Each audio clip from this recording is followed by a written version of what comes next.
আমার সমস্ত ভিউয়ার্স বন্ধুদের জন্য মহামান্য অ্যাঞ্জেল আজকে এই শর্ট মেসেজের মাধ্যমে কি বলতে চাইছে তাদের লাভ লাইফ সম্পর্কে কি বলতে চাইছে চলো দেখে নিই। Listen to your intuition. তোমাদের ইনটিউশন যেটা বলছে একদম, তোমাদের যদি ইনটিউশন বলছে তোমাদের মনের কথা, মনের গভীরে অন্তরের কথা শোনো। Listen to your intuition. সবসময় লজিক দিয়ে হিসাব করে মস্তিষ্ক দিয়ে সম্পর্ক ক্ষেত্রে ভেবো না, ঠিক আছে?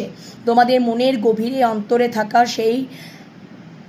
সেইটাকে জানার চেষ্টা করো এবং তোমাদের জীবনে তোমরা দেখবে তোমাদের জীবনে রোম্যান্স আসছে।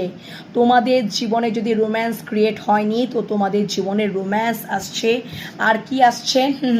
The situation will improve. তোমাদের সম্পর্কের ক্ষেত্রে যদি কোনো কিছু ব্যাঘাত ঘটেছিল, কোনো কিছু হয়তো কোনো কিছু ইনসিডেন্ট ঘটেছিল, কোনো কিছু ব্যাঘাতই বলবো, ঝগড়াঝাটি যাই কিছু ঘটে থাকুক না কেন, সম্পর্কটার মধ্যে একটা মানে নেগেটিভ একটা সিচুয়েশন ঘটনা ঘটেছিল, সেখান থেকে সম্পর্কটা সিচুয়েশন কি হবে, ইমপ্রুভ হবে এবং রোম্যান্স আসবে। তোমাদের মনের অন্তরে গভীরে কথা শোনো বন্ধুরা।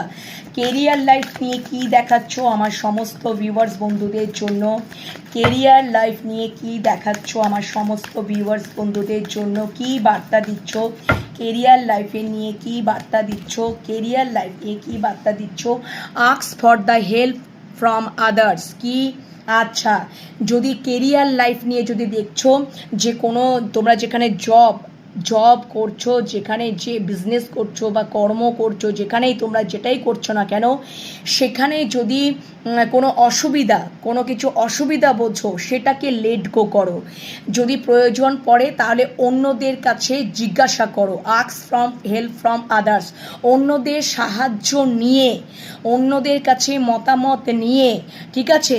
যদি তুমি ঠিক মনে করো যে হ্যাঁ অন্যরা আমাকে ঠিকভাবেই আমাকে হেল্প করছে, সাহায্য করছে, তাহলে ওই জায়গা থেকে যেখানে তোমার হয়তো কর্মক্ষেত্রে, যেহেতু বলছি কর্মক্ষেত্রে যদি কোনো অসুবিধা বুঝছো, তোমাদেরকে কোনো সাহায্যকারী মানুষের কাছ থেকেও তোমরা সাজেশন পাচ্ছ যে হ্যাঁ এই কর্মটা তোমরা ছেড়ে দাও বা এই কর্মটা চেঞ্জ করো, তাহলে এই কর্মটাকে তোমরা ছেড়ে দেবে, লেট গো করে দেবে। বা কোনো কর্মক্ষেত্রে জায়গায় ঝগড়াঝাটি অশান্তি হয়েছে বা এরকম কিছু, সেগুলোকে লেট গো করে দাও and take action. Let go করে দিয়ে টেক অ্যাকশন নাও। যদি প্রয়োজন পড়ে সাহায্যকারী কোনো মানুষের কাছ থেকে হেল্প নেওয়ার, তাহলে সেখান থেকেই সাহায্যকারী মানুষের কাছ থেকে হেল্প নাও এবং